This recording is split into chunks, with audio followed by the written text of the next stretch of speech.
If the system is consistently being activated and are staying on for too long once it's activated, Penny, the prefrontal cortex, who is responsible for logic, decision-making, and empathy, and is one of the last parts of the brain to fully develop, becomes less active as Amy, the amygdala, and the limbic system take over. So what does this mean?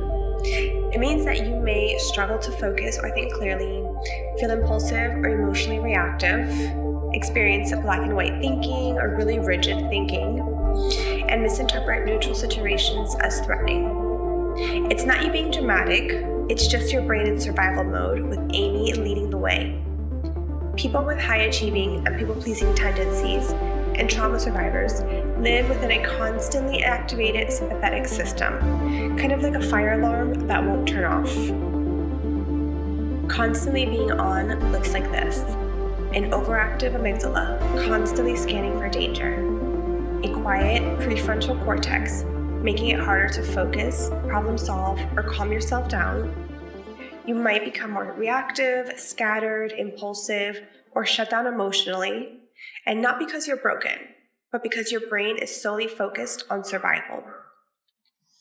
Physically, you may feel a consistent elevated heart rate, even when you're resting, fast and shallow breaths, which can make you feel more anxious, chronic muscle tension, especially in the jaw, shoulders, and hips, digestion that slows down or stops, leading to common symptoms of bloating, constipation, nausea, or other IBS symptoms.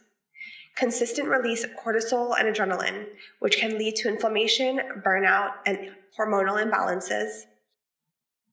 Emotionally and psychologically, you may experience this quote-unquote wired but tired feeling, like your body is buzzing but your mind is foggy, constant overthinking, racing thoughts, or worst-case scenario planning, difficulty falling asleep or staying asleep, feeling easily overwhelmed by small things, trouble feeling joy, rest, or connection, even when things are quote-unquote good, feeling like you have to keep doing or fixing to feel safe or worthy.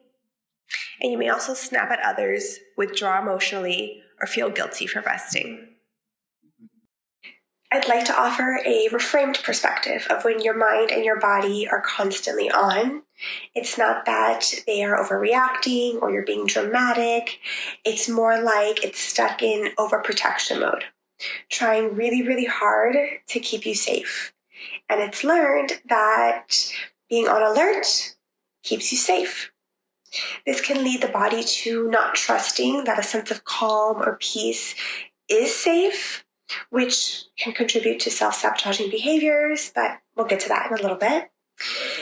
When fight or flight is your default setting, then it really does take a toll on your mind, on your body, on your relationships. It becomes physically and emotionally exhausting. As a hopeful reminder, though, you can retrain your system to feel safe, to rest deeply, and to reconnect with your sense of calm. And I promise I'm going to teach you how. Let's get more into that in the next video.